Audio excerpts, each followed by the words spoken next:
bom, pessoal? Bem-vindos ao Lado Q, o podcast sobre design e inovação da Kenenco e da Questonó. Quem está conosco hoje é o Beto Bina, fundador da Farfarm. E o Beto vem conversar conosco hoje sobre esse contexto, né, que a gente vive, essa era em que a relação entre o consumo e o impacto ambiental se tornou insustentável. Seja na moda, na alimentação, na indústria da beleza, a lógica linear de extrair, produzir, consumir e descartado tem gerado cenários alarmantes. Na moda, por exemplo, produzir uma única camiseta de algodão consome 2.700 litros de água, enquanto a cada segundo o equivalente a um caminhão de lixo cheio de tecidos é descartado. Na alimentação, monoculturas extensivas degradam o solo e emitem grandes volumes de carbono. E muitas vezes na indústria da beleza, a gente acaba tendo grandes marcas explorando comunidades e utilizando ingredientes que impactam severamente o meio ambiente. Mas se a gente pudesse reverter essa lógica, e se a moda, a alimentação, a indústria da beleza não fossem vetores de degradação, mas de regeneração? E é exatamente isso que propõe a Farfarm, a empresa do Beto. Então, ao integrar agroflorestas e cadeias produtivas regenerativas, a Farfarm aposta na natureza como aliada para transformar esses setores. Cultivando matérias-primas de maneira sustentável e regenerativa, a Farfarm sequestra carbono, recupera ecossistemas degradados, fortalece comunidades locais e prova que é possível criar produtos que respeitem o meio ambiente e promovam um impacto social positivo. Então, oi Beto, obrigado por estar aqui conosco. Então, queria te perguntar, Beto, começando, como é que foi o processo de imaginar e estruturar a Farfarm, né? Como é que tu chegou nessa concepção de empresa e como é que a agrofloresta chegou no centro dessa tua estrutura, assim? Gus, primeiro um prazer estar aqui, super feliz, a Questionar eu acompanho faz um tempo. Fazendo um disclaimer aqui, até eu e o Gus a gente é amigo pessoal, então ele acompanhou desde a concepção da Farfarm, então é bom a gente estar aqui, é uma conversa mais de amigos aqui. Bom, contando um pouco mais da minha trajetória, né? Eu me formei em administração, mas sempre trabalhei na indústria criativa. Então eu sempre trabalhei como planejamento de agência, mas eu era a pessoa que cuidava da área de inovação. Então desde o começo eu era o cara das mídias sociais, depois fui o cara do mobile. Depois mudei para Nova York e eu era o cara que tocava o que a gente chamava de mobile and social platform, sempre olhando para tecnologia. Mas depois de 12 anos de carreira eu fiquei frustrado, eu estava cansado e eu tenho uma esposa maravilhosa que me permitiu o espaço de ficar desempregado e buscar alguma outra coisa. Fui para a Amazônia, meu pai foi indigenista quando eu era muito jovem. Meu pai é designer e foi indigenista, então a gente sempre conversou muito sobre essa intersecção entre design, cadeias produtivas, biologia. Fui para a Amazônia tomar ayahuasca, me descobri e me apaixonei por sistemas agroflorestais. Daí comecei a estudar tudo sobre agrofloresta, que para mim era uma analogia de programação, mas focando na biologia. Como é que tu consegue colaborar com a natureza, pensando quase como uma lógica de programação. Tu está desenhando para acelerar processos naturais. A gente fala que fazendo agrofloresta tu acelera em 10 anos que a natureza demora 100 para construir.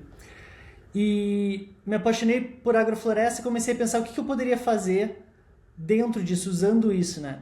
Mas daí, logo nas primeiras investidas, foi muito frustrante, assim. Porque eu tentava fazer, mas precisava das comunidades, precisava de mão de obra. E eu fui me dar conta que a Amazônia é muito mais sobre pessoas do que sobre a questão ambiental, né? É muito uma visão colonialista, tu vir de fora com uma nova tecnologia, que nem é nova, né? Porque ancestralmente é usado há muito tempo, mas tentar implementar isso ou forçar isso. Então eu entendi que era muito sobre pessoas e daí veio a ideia de montar cadeias produtivas. E por que cadeias produtivas, né? Acho que como alguém que trabalhou com planejamento, com estratégia, tem um dado que é muito alarmante, assim, que 80% do impacto das marcas estão nas cadeias produtivas. Então quando a gente pensa no que a marca faz, né? Desde patrimônio da marca até a questão de eletricidade ou como os funcionários se deslocam, isso representa tudo menos de 20%. E 80% está na origem e destino dos materiais, mas não é muito acessado. Então eu foquei todos os meus esforços em cadeias produtivas e a concepção da Farfarm foi, assim como a biologia e a natureza faz, foi iterando e testando várias coisas. Todo mundo me falava, não, tu tem que focar em um modelo de negócio. E eu fui totalmente contra isso, porque eu estava tentando criar alguma coisa nova, assim. Então eu fui testando modelos de negócio diferente, usando os temas agroflorestais como base. Então foi desde Vou dar dois grandes exemplos. um modelo de negócio como produto mesmo, eu vou lá, faço agrofloresta e comercializo aquelas culturas e matérias-primas, até modelos de negócio de prestação de serviço, que é uma consultoria de sistemas agroflorestais ou consultoria de cadeias produtivas. Depois de 7 anos, a Farfarma evoluiu hoje para o modelo que a gente fala de soluções para empresas regenerativas. A gente pode contar um pouquinho mais aí enquanto a gente evolui esse papo. Maravilha. Beto, só tu pudesse, para quem não sabe muito bem o que é agrofloresta, o que é a cadeia produtiva, assim, só se tu puder dar um pouco mais de exemplo como isso funciona para conseguir tangibilizar bem a Farfarm. Agrofloresta eu chamo que é a melhor versão de agricultura regenerativa. A agricultura regenerativa é um grande guarda-chuva de várias práticas. Então, desde agroecologia, agricultura biodinâmica, que veio da Alemanha, agricultura natural japonesa, agricultura orgânica, que nasceu nos Estados Unidos lá pela década de 60. Teve vários tipos de manejo, muito na metade do século passado, que era uma visão de ecologia. O Brasil é um pouquinho diferente. O Brasil, o Chico Mendes já falava, né? Que sustentabilidade ou ecologia sem luta de classe é jardinagem. O Brasil, a gente tem muitas pessoas, muitas comunidades, às vezes vulnerabilizadas, que vivem no campo, né? E a gente não teve uma reforma agrária como teve nos outros países. Então, no Brasil, além da questão ambiental, teve a questão social também. Então, isso é muito levado em consideração. Mas, enfim, descendo para a agrofloresta em si, a gente olha a natureza ou a agricultura através de dois eixos: tempo e espaço.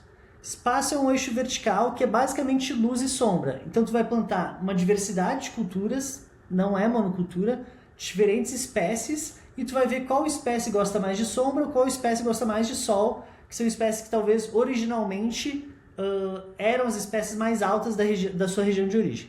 Então esse é o eixo vertical. O eixo horizontal é a questão de tempo, é a sucessão natural das espécies. Então tem plantas que crescem mais rápido, outras que são mais exigentes, crescem mais devagar. Então as plantas que crescem mais rápido, de ciclo rápido, são plantas que talvez não tenham ali os melhores frutos, ou sejam as plantas mais com a melhor tipo de madeira. São as plantas que realmente crescem mais rápido, mas elas estão manejando aquele sistema para trazer biomassa para o solo. E depois elas vão criando o espaço para que outros tipos de plantas surjam, né? Olhando sempre com dois lados também, que é espécies perenes, espécies que tu não precisa plantar todo ano, ou espécies de ciclo anuais, que são aí mais focadas em alimentícias, que é o que a gente vê muito, né? Que é o milho, a abóbora, a melancia, o gergelim e assim por diante, que todo ano tu tem que plantar também. Então a gente olha para a agricultura com um viés um pouquinho diferente. É muito mais complexo, é uma visão mais de ecossistema mesmo, que a Questonol é muito especialista, é uma visão de design, assim. Então eu me encantei porque acho que junta várias disciplinas que eu gosto.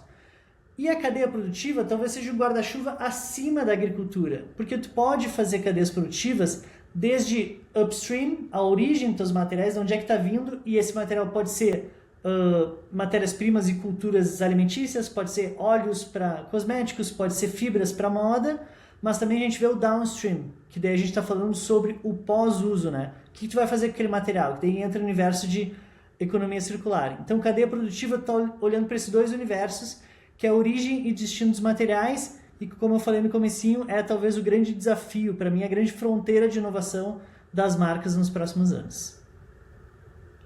Maravilha. E vocês começaram, a Farfarm começou focado mais na indústria da moda, né? Ou pelo menos os primeiros projetos, né? Como é que foi esse pensamento, assim? Por que começaram na moda, né? E como é que isso se reverteu no design dessas cadeias que a Farfarm trabalha?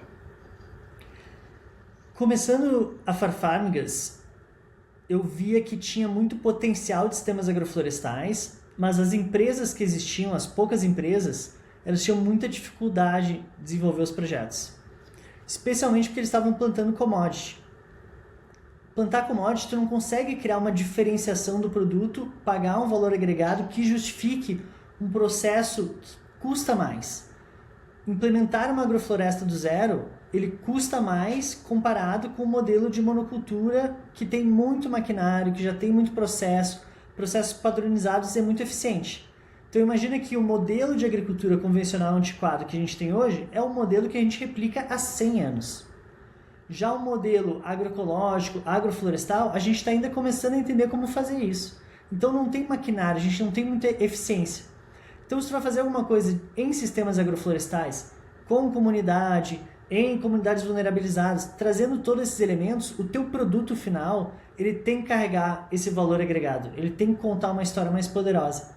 Então eu estava tentando entender que indústria tinha um espaço para essa agregação de valor. Que indústria a gente conta muita história, né? Ou traz esses elementos de valor agregado de marca. E eu vi que ninguém estava fazendo nada com moda, assim. Então eu comecei a pesquisar sobre fibras naturais. E é um mundo muito maravilhoso, assim. Fibras naturais conta a história da humanidade. Ele está intimamente conectado com a nossa pele. Tem a parte de craft, né, de como tu maneja essas fibras. Tem a parte de texturas. Tem a parte de estampas que definem regiões. Então, eu amei fibras naturais e comecei a pesquisar como eu poderia fazer uma agrofloresta com fibras naturais e também espécies tintórias para tingimento. E na época a gente criou essa ideia de agrofloresta têxtil. E foi muito bom, quem está aí querendo empreender, foi muito bom tu criar talvez uma história muito simples, mas interessante, assim. Porque com essa ideia de agrofloresta têxtil, a gente ganhou uma premiação do Centro de Empreendedorismo da Amazônia para fazer o primeiro piloto, a gente foi acelerado pelo Fashion for Good em Amsterdã, que abriu muitas portas, especialmente da Veja, que foi o nosso Veja Marca de Calçados, que foi o nosso primeiro cliente. Então a gente criou essa historinha de agrofloresta têxtil. Então, sendo bem objetivo respondendo a tua pergunta, foi muito sobre uma oportunidade estratégica e criativa que ninguém estava olhando muito com a agrofloresta conectado com a moda. A gente mergulhou nesse universo. Hoje, os principais cases que a Farfarm tem ainda são com algodão, mas a gente tem feito projetos também na indústria de alimentos, cosméticos e outros. Então, só para eu entender, na agrofloresta, no cultivo, tu tem ali plantas ou espécies que são passíveis de serem criadas fibras, como extraídas fibras, como algodão, coisas do tipo, e outras florestas que ajudam no crescimento do próprio algodão. É mais ou menos esse o conceito de agrofloresta dentro dessa lógica? Exatamente. Tu vai ter uma diversidade de culturas. Alguns elementos importantes. Primeiro é ter o que a gente chama o cash crop. O que é a tua cultura principal? Porque se tu focar em todas as culturas para comercializar elas, é muito difícil para ti manejar muito bem todas as culturas. Então o teu cash crop, geralmente, se for uma cultura anual, ele vai nas entrelinhas de espécies arbóreas ou perenes. No nosso caso é o algodão. Então tenta visualizar mentalmente. Tu vai ter a cada 5 metros linhas de árvores, e entre essas linhas de árvores tu vai ter uma cultura ali que tu quer comercializar rápido. Então tu pode começar com uma hortaliça, depois tu pode vir com algodão, tu pode plantar milho, que sempre comercializa bem, com outras culturas também. Essa linha de árvore é o que tu vai diversificar para uma colheita futura. Então tu vai plantar, por exemplo, citros, limão, laranja, tu pode plantar cacau, cupuaçu, que são todas de extrato médio que a gente chama, são copas mais baixas. Tu pode plantar café. Depois tu vai ter espécies que são emergentes, aquelas espécies na floresta que estão lá em cima. Tu pode plantar castanheiras. Na Mata Atlântica tu vai plantar ipê, palmeiras. Então, esses outros vão ser ciclos mais para frente. Então, imagina que no começo dessa agrofloresta, tu vai colher o algodão, a tua cultura anual. Daqui a 3, 5 anos, tu vai colher um cacau, cupuaçu, um limão. E daqui a 8, 10 anos, tu vai colher uma palmeira, como óleo de dendê, ou uma castanha, ou andiroba. Tu vai ter outra colheita. Então, essa agrofloresta ela vai se modificando e vai modificando talvez a indústria que ela tem em foco. Porque, como ela vai crescendo, essa agrofloresta vai sombreando a tua entrelinha e talvez tu não consiga mais plantar algodão e milho, que precisam de muito sol. Porque a tua castanheira do lado vai ter crescido muito. Mas quando tu não tiver o milho para comercializar, tu vai ter alguma outra coisa para comercializar. Então, a agrofloresta ela vai caminhando, né? A gente brinca que as agroflorestas que a gente faz, tu vai caminhando com ela, caminhando a regeneração. Tu começa uma agrofloresta, depois de 3 anos tu vai abrir uma outra do lado. Essa que é mais antiga, tu já vai estar comercializando alguma coisa de ciclo médio, 3, 5 anos, e tu vai começar uma nova. E assim a regeneração caminha. Aí dentro disso eu queria entender qual que é como a regeneração funciona, né? Porque teoricamente isso aí está recuperando uma região degradada, ela tá construindo uma floresta nesse meio tempo. Como é que aonde o conceito de regeneração está sendo posto na realidade, assim. Uhum. Tu tem escolhas para fazer. Então essa é outra coisa bonita do processo. Tu nunca tem alguma coisa que é fixa. Então, parte-se do princípio que tem dois caminhos. Ou tu vai talvez manejar uma área de floresta, que a gente fala que é a bioeconomia, ou extrativismo. Esse é um outro universo que é, putz, eu quero trabalhar com borracha da Amazônia, eu quero trabalhar com murumuru, buriti, copaí, bandiroba. Essa cultura é de floresta. Quando a gente fala de agricultura, e daí a gente está falando de plantio. Idealmente, tu vai começar numa área degradada, uma área que já foi pasto anterior ou foi alguma monocultura. Então tu tá pegando uma área degradada, uma área que não tem sua microbiota e macrobiologia estabelecida, e tu vai começar a plantar. Então a partir do momento que tu planta, tu tem várias maneiras de verificar. Geralmente, para facilitar o entendimento, tu fala below ground e above ground, abaixo do solo e acima do solo. Então abaixo do solo, tu vai conseguir ver carbono e biodiversidade. Acima do solo, tu vai ver a mesma coisa, carbono e biodiversidade. Tu vê maneiras de mensurar isso. Então, uma agrofloresta, por exemplo, uma área que está degradada, tu tem um solo muito pobre em biodiversidade, tu vai ter muito pouca bactéria, muito poucos animais ali, e tu vai ter, above ground, acima do solo, muito pouca planta. Tu vai ter talvez só um capim braquiária, que era do pasto antigo, ou algum outro pasto que tinha sido feito. Uma agrofloresta com 3 anos, já imagina, tu vai ter acima do solo muito mais plantas, mais espécies diversificadas, muito mais carbono acima do solo, muito mais biodiversidade, mesma coisa abaixo do solo, e assim por diante. Agora, por que eu disse que tu escolhe, né? Porque tu pode escolher retardar esse processo também. Digamos que tu vende cacau para uma empresa de chocolate, e é o teu carro-chefe. O teu cacau, ele é de extrato médio, ele gosta de um pouquinho de sol, um pouquinho de sombra. Então tu não vai deixar crescer toda a tua agrofloresta muito rápido, porque ele vai pegar muita sombra e não vai produzir tão bem. Então tu vai trabalhar a poda para ir manejando aquela agrofloresta para o teu cacau, que é o teu cash crop daquela cultura, ele está sempre muito bem naquela área. Então tu vai meio que freando a regeneração, né? Tu vai freando a regeneração ou tu vai freando o desenvolvimento da agrofloresta? Tu vai freando a regeneração, porque a tendência da natureza é se transformar em floresta. A tendência da natureza é chegar no modelo de abundância, ou que muitas pessoas chamam de clímax. Clímax é quando tu tem uma floresta com aquelas árvores centenárias, onde tu tem o topo da cadeia alimentar, onde a onça pintada está presente. Tu tem elementos que é de clímax, uma floresta abundante. Se tu tem uma agrofloresta que tem 3 anos e tu tá priorizando o cacau, tu não chegou no clímax ainda. Aquela floresta a natureza quer chegar no clímax, mas tu vai desacelerando o processo porque tu quer ter mais uns 2, 3 anos vendendo cacau ali. Então tu vai trabalhando e entendendo o momento da tua agrofloresta, conectando isso com o teu modelo comercial, que é muito importante também, tu realmente conseguir tirar dinheiro para sobreviver daquilo. Outro assunto muito importante que a gente pode conversar aqui a gente está competindo com a monocultura da soja e com a pecuária extensiva. Então, o teu modelo tem que ser economicamente mais atrativo do que os modelos antiquados tradicionais que fizeram que a gente chegasse no modelo onde a gente está no Brasil. Mas aí dentro disso, né, acho um ótimo ponto, né? Como é que tu viabiliza essa operação da agrofloresta partindo do pressuposto que tu tem que contar com a comunidade que tu trouxe lá no começo, né? Uhum. Como é que isso casa para que eu motive esse cara a ter a agrofloresta e não arrende o campo dele para uma cultura extensiva, por exemplo? Sim. Como é que funciona essa dinâmica? A gente trabalha muito com cooperativas.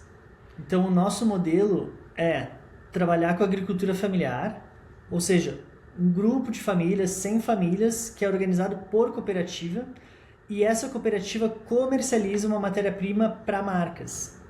Então, por que isso é importante? Porque na agricultura familiar tu não tem grandes extensões de terra. Dependendo da região, uma família vai ter 50, 100 hectares ou até menos. Mas a escala se dá através das pessoas. Então, esse é o modelo da Farfarm. Então, tu vai juntar várias famílias, que daí, através da cooperativa tu vai ter escala e a padronização de processo que uma marca precisa. Mas agora, tu é um proprietário de terra, tu é um fazendeiro, uma fazendeira, e tu quer implementar o teu sistema agroflorestal, aí o teu caminho é diferente da Farfarm, né? Aí tu vai entender dentro da tua região que mercado que existe ali que eu poderia comercializar. Que vai ter esse cash crop, por exemplo, é um café, é um cacau, é cana. Tu vai talvez focar nisso e tu vai trazer os outros elementos que daí também tu pode achar mercado para isso, ou tu pode ter para subsistência, ou tu pode ter simplesmente para espécies de serviço que a gente chama, que é para melhorar o teu solo e aumentar travou, mas tudo bem, né? Aumentar a matéria orgânica no solo e na tua agrofloresta. Mas na cooperativa, como é que funciona com a cooperativa, assim? Qual que é a vantagem, digamos assim? Né? Porque eu estou pensando no ponto de vista, está muito claro, do ponto de vista da natureza. Então eu estou regenerando uma área degradada, estou capturando mais carbono, estou trazendo mais vida, estou permitindo com que, ou colocando aquela área num caminho para o clímax, mas eu estou ali intervindo para que o clímax esteja de acordo com o negócio, digamos assim. Já vamos entrar depois ali no produto final, mas eu acho que a gente conversou falando sobre um produto de maior valor agregado, né? Mas para a comunidade ou para a cooperativa, qual que é a moeda de troca, digamos assim? Para as famílias, tem muitos benefícios. Então, o que existe hoje no Brasil são centenas de milhares de famílias com pouca sofisticação agrícola. O que eu quero dizer com isso? São famílias humildes, vulneráveis ao clima, a mercado, não têm acesso ao mercado, que hoje plantam uma roça de mandioca ou uma roça de milho. Então, o que a gente está trazendo é trazendo novos elementos para diversificar esse plantio. Por que a diversificação é importante? Não só pelo cash crop, que ele vai vender um produto com alto valor agregado, mas ele vai ter segurança alimentar para que ele possa se alimentar do plantio dele, então ele vai ter outras culturas que vai fornecer alimento para ele, e essa diversidade ele também vai poder comercializar isso, seja através de projetos do governo, que tem como o PA, que é o Programa de Aquisição de Alimentos, PNAE, Programa Nacional de Alimentação Escolar, CSA, Comunidade de Suporte à Agricultura, que as famílias compram, essas famílias vão poder vender mais coisas, além de ter a segurança alimentar. Então imagina que para uma família que antes plantava só mandioca e vendia farinha a um preço muito baixo, hoje ela vai ter abóbora, vai ter melancia, vai ter milho, vai ter gergelim, vai ter frutíferas, ela vai ter mais mercado para comercializar produtos mais sofisticados, além de aumentar a sua própria segurança alimentar. Maravilha. E aí, Beto, eu queria entender um pouco contigo, assim, né? A gente estava falando ali no texto de introdução que a gente está falando da moda, né? Que foi o início da Farfarm ali, né? E aí a gente falou um pouco também sobre alimentação e sobre cosméticos, né? Uhum. Aí eu queria saber, assim, se é tudo na Amazônia, como é que funciona, quais são as diferenças entre os tipos de indústria, assim, só para entender se muda um pouco a forma da Farfarm se organizar, ou uma vez definida a cultura, digamos, ou a espécie a ser cultivada, o processo ele é semelhante? O processo é muito semelhante, Gus. Indiferente do seu bioma e até indiferente da sua cultura, assim. O nosso trabalho como prestador de serviço é fazer essa cadeia funcionar. Então a gente vai desde identificar famílias ou fazer um diagnóstico das famílias, pensando em maturidade, que tipo de manejo fazem, se a cooperativa está organizada. Depois formações, então vamos fazer ali treinamento de agrofloresta, ou agroecologia, ou para usar um maquinário novo, ou para precificar o produto deles, e até assistência técnica, manejo e comercialização. Então isso indifere se eu estou na Caatinga, no Pantanal, no Pampa, no Cerrado, na Amazônia, na Mata Atlântica. E mesmo indifere sobre as culturas. Geralmente nossos projetos têm uma marca por trás principal que está financiando esse projeto. Então a gente tem ali de novo o cash crop que a gente vai começar o plantio. Mas uma coisa que a gente vem discutindo muito, inclusive eu discutindo contigo, é como é que a gente consegue fazer um consórcio de marcas ou um consórcio de indústrias, né? Porque falando de cadeias produtivas responsáveis ou regenerativas, a gente tem que inverter a nossa cabeça desse modelo tradicional de vou produzir uma matéria-prima e depois achar demanda, para organizar a demanda e talvez usar essa demanda para colaborar e daí voltar para a agricultura e diversificar ela. Então uma agrofloresta, por exemplo, onde eu posso ter uma fibra, onde eu posso ter uma frutífera que eu posso fornecer para uma empresa de alimentos, onde eu posso ter uma palmeira que eu posso oferecer óleo para uma empresa de cosméticos. Elas colaborando é o cenário ideal para mim. Para as famílias vai ser legal que eles vão ter acesso ao mercado, eles vão diversificar o plantio deles. Para as marcas é muito legal porque tu vai cortar custos e poder colaborar com outras indústrias para o desenvolvimento dessas novas cadeias produtivas. Então, de novo, é indiferente de região, é diferente de comunidade, de cultura, o importante é tu mudar o teu mindset que cadeia produtiva é monocultura em grandes extensões de terra. Eu acho que a gente está com uma oportunidade agora de rever como se faz cadeia produtiva e a nossa hipótese é diversificada com a agricultura familiar, trazendo impacto social e ambiental. Mas isso eu acho um ponto central, assim, cara, que a partir das demandas já existentes, como é que eu posso como é que eu posso ir atrás de cadeias que consigam de forma regenerativa dialogar ou entregar essa demanda.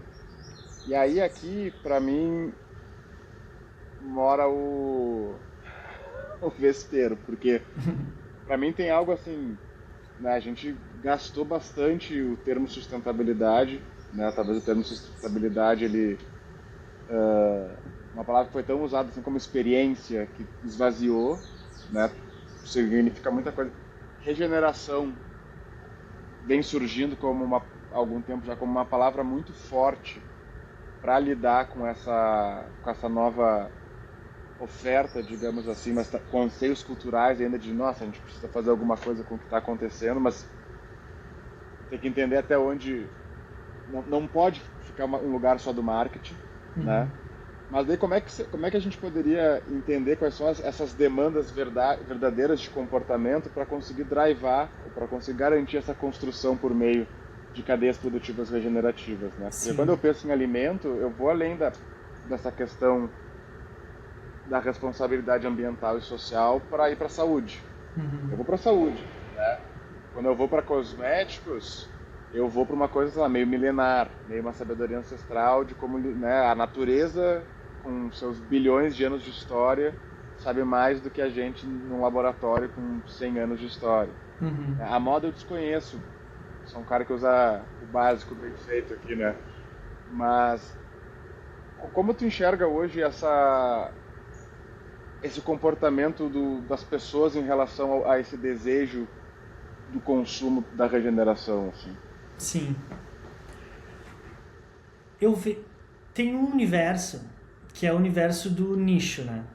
Que é o universo de pessoas, talvez consumidores conscientes, que queiram pagar mais ou que uma certificação vai fazer diferença, assim. Eu acho que esse é um universo válido se tu tem uma marca que quer atuar só naquele universo, mas é um teto baixo. Tu não vai crescer muito mais. Eu gosto mais de pensar em que sustentabilidade e regeneração são palavras que têm que desaparecer. A gente não precisa mais ter que falar isso porque isso vai estar embedded, vai estar no core do design do que a gente está fazendo, né? Como é que a gente faz isso acontecer? Eu acho que essa é a grande questão. E o nosso trabalho, no começo a gente sofreu muito e a gente ainda sofre, que é o nosso trabalho não é de um cliente dentro de uma indústria. Então não é alguém de compras que vai me contratar, ou um time de sustentabilidade, ou um time de P&D, ou um time de marketing. Geralmente nosso trabalho de cadeia produtiva é um projeto de inovação, onde exige que diferentes departamentos colaborem para fazer a cadeia produtiva acontecer. Se diferentes departamentos colaborarem, e daí que eu acho que o ecossistema se fecha. Por quê? A pessoa de compras, ela está ali para olhar para a matéria-prima, ela quer uma matéria-prima barata. O pessoal de marketing vai olhar para conteúdo, vai olhar para narrativas, para história. O pessoal de sustentabilidade vai olhar para métricas de impacto socioambiental para desenvolver o reporte deles. Então, se tu conseguir juntar essas diferentes disciplinas com um ecossistema, aí tu consegue desenvolver a cadeia produtiva. E a própria cadeia produtiva é isso também. Se tu tentar fazer uma cadeia produtiva com uma única marca, tu vai ter uma matéria-prima muito cara. Mas tu traz diferentes marcas, tu traz política pública para subsídio, ou a tua Secretaria de Agricultura, a Prefeitura vai ajudar com um trator, digamos assim. Tu traz ONGs, dinheiro filantrópico para dar um empurrãozinho ali comprando maquinário. Se tu cria um ecossistema de cadeia produtiva, tu vai desenvolver uma matéria-prima que no final das contas, ela não é mais cara, ela não precisa ser chamada de regenerativa, ela só existe porque o consumidor usa óleo de palma no cosmético dele porque é importante, isso traz uma qualidade, sabe? Então, para mim, a direção que a gente tem que ir é que não precisar chamar de regenerativo, sustentável, ter certificação ou não. A direção que a gente tem que ir é que o novo commodity tenha esse impacto todo positivo, assim. É uma conversa mais filosófica, mas me incomoda um pouco também ficar falando muito dessas palavras, assim, né? Eu acho que tanto sustentabilidade quanto regeneração... Bom, sustentabilidade, para mim já é um termo um pouco, além de ser velho, um pouco errado, assim, porque o mundo não é sustentável, né? O mundo ele é feito de mudanças geológicas, o mundo está sempre se adaptando, então o mundo não foi feito para ser sustentável. E uma operação que a gente conversa também, né, Gus, é que a gente vai inevitavelmente ser extinto, né? Nós, seres humanos, essa espécie que está existindo na Terra agora, é uma aleatoriedade, uma sorte que a gente teve de existir e a gente vai eventualmente ser extinto, não sei se daqui a 100 anos ou 10 mil anos. Mas sustentabilidade por si só já não é legal. A biologia, a natureza não é isso. E regeneração é uma palavra que é muito boa, porque ela diz tudo que a gente precisa, né? Mas ela está se esvaziando também, ela está se tornando muito usada, assim. Então eu não fico pirando muito em palavra, eu gosto de olhar para a atitude, assim. Se alguém chegar para mim e falar, esse copo aqui é sustentável, eu já vou duvidar. Esse copo aqui é regenerativo? Não, eu já vou duvidar. Eu quero profundidade. Então, me conta por quê, que material é esse, quem é que fez, para onde é que vai depois.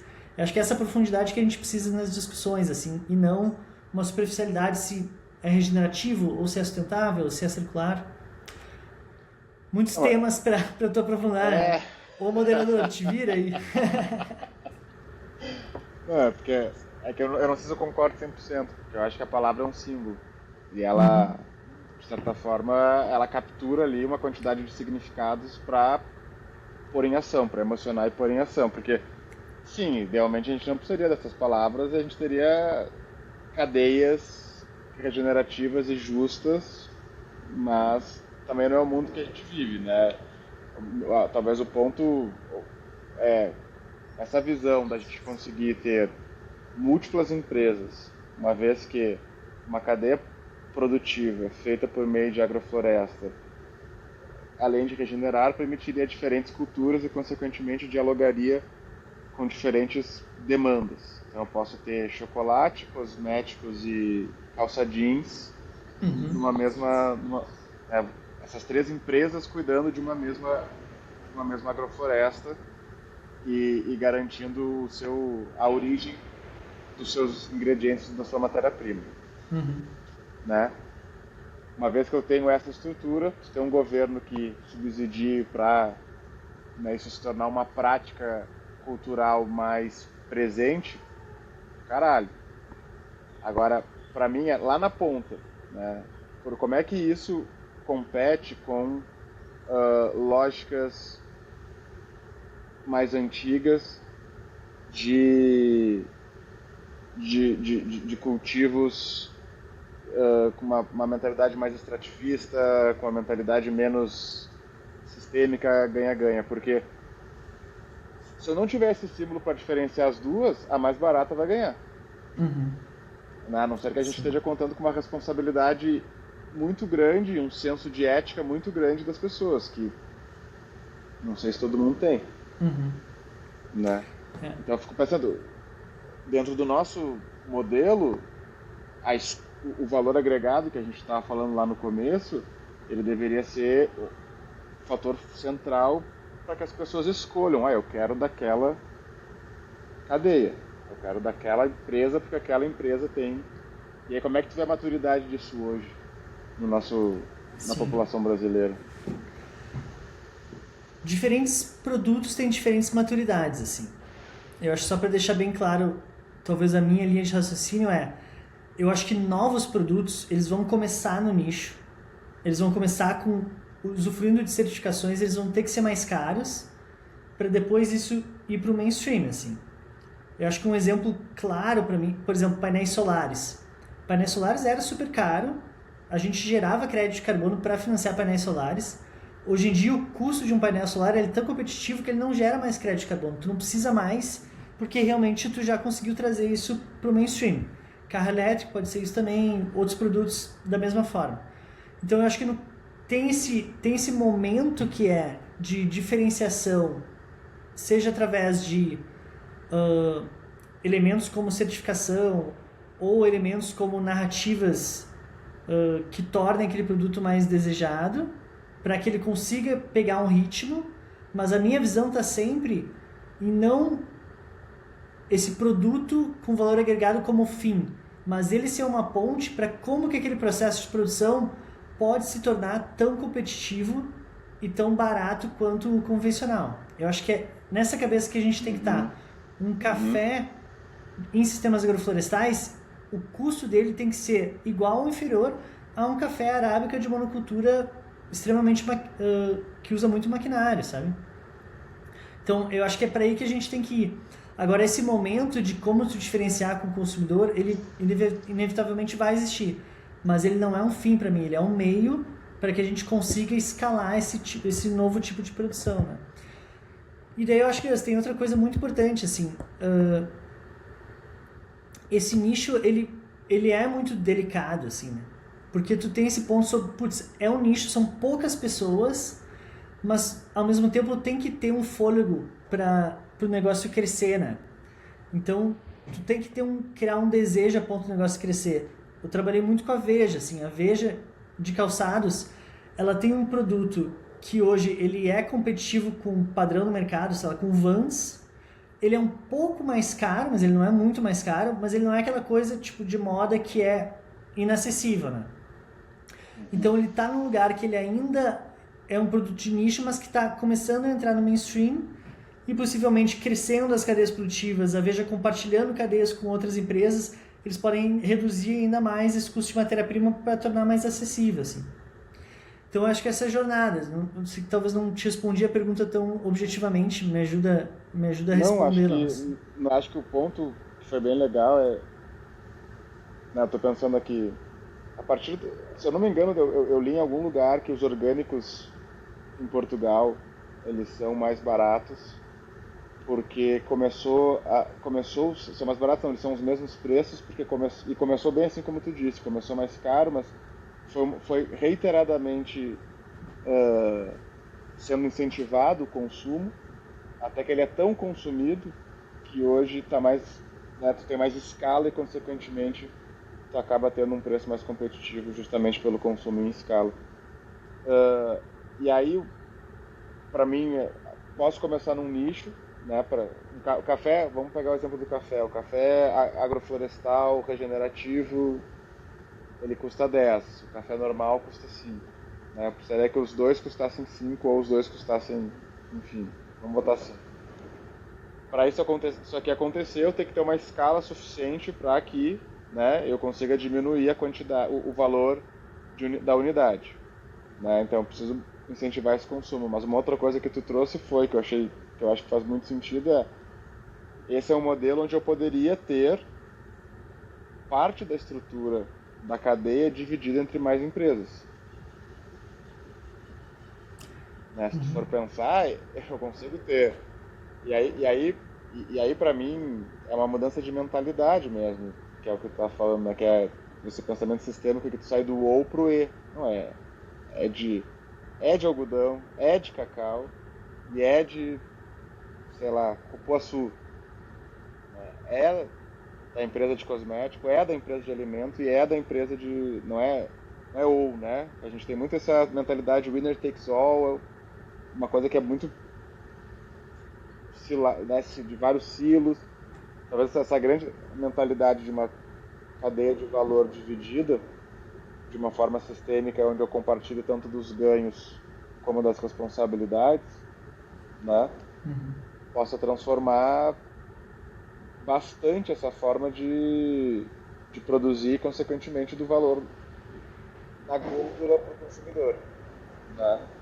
Acho que seria uma baita de uma evolução. E pautado assim nas tuas experiências, assim, posso falar antes, assim, mas o quão utópico isso é, né? Ainda. Eu não sei se utópico é a palavra, porque utópico muitas vezes eu tenho a sensação de que é inalcançável por chamar de utópico. Eu não acho que isso é inalcançável, mas isso é um futuro positivo que a gente vai ter que trabalhar muito ainda. Né? Muito trabalho vai ser necessário, assim. Mas num exercício de futuro, assim, livre, assim, como é que tu desenharia o futuro dos produtos regenerativos? Gus, para mim, esse é o futuro. Eu tô apostando minha carreira profissional nisso, tô desenhando a minha empresa para fazer isso. Cadeias produtivas regenerativas, onde eu vou ter essa diversidade de culturas de matérias-primas e diversidade de clientes, dividindo esses custos do processo. O que eu imagino para o futuro? Eu imagino que dentro da empresa tu vai ter um departamento com orçamento para desenvolver projetos de cadeias produtivas. Isso não existe hoje. Então, hoje, sustentabilidade não tem orçamento. Os times de sustentabilidade são muito pequenos, e eu conheci alguns de empresas gigantes, e são tipo 3 pessoas, onde o foco deles principal está em desenvolver relatórios de sustentabilidade para prestação de conta, para comunicação. Geralmente esse time responde à comunicação corporativa, responde a marketing, assim por diante, e deveria responder a operações. E um dos pontos mais críticos é o time de compras, os buyers, eles têm um KPI principal, que é comprar mais barato.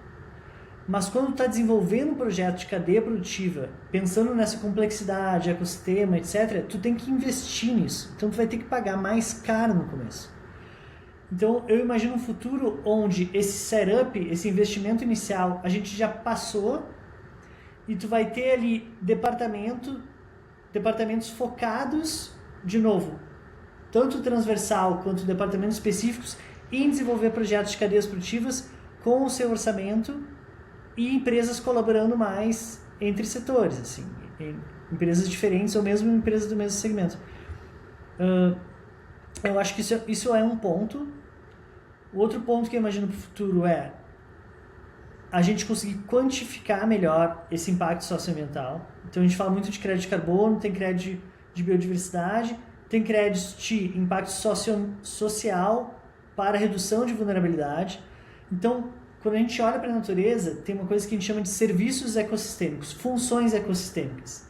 Se eu tenho uma floresta, ela está gerando oxigênio, ela está sequestrando carbono, está aumentando a biodiversidade, disponibilidade de água, ela é um lugar de beleza cênica, ela carrega cultura e ancestralidade. Todos esses serviços a natureza está prestando de graça para a gente. E isso tem que ser pago. Isso não entra na conta da agricultura convencional antiquada de uma indústria extremamente poluente, e deveria entrar. Então, um outro produto dessa cadeia produtiva é o crédito de carbono, é o crédito de biodiversidade. Então, eu vejo um futuro onde esses outros tipos de créditos entram também nessa equação. A gente poder quantificar impacto socioambiental. E talvez um terceiro ponto, mas muito importante também, é reverter a lógica de subsídio e incentivo. Hoje a gente subsidia e incentiva muito mais o modelo antiquado do que o novo modelo. Então, tu deu o exemplo de Portugal. Eu não tive de falar desse exemplo, mas pode ser um super exemplo. Tenho certeza que lá, provavelmente, a produção de orgânico teve um subsídio governamental, baixou imposto para eles aumentarem a competitividade. Esse tipo de ferramenta tem que ser muito mais usada. Só que aí a gente entra no universo de política pública, no universo de política sem estratégia e muito de curto prazo, de políticos patéticos que estão olhando só pro eleitorado dele da próxima eleição e não estão olhando para o longo prazo, que não querem fazer esse tipo de mudança. Então, eu veria um futuro assim, um ecossistema muito mais equilibrado, com política pública, com talvez dinheiro filantrópico e com empresas estruturadas para desenvolver cadeias produtivas. Bonito. Te animei com algum tópico aí, né?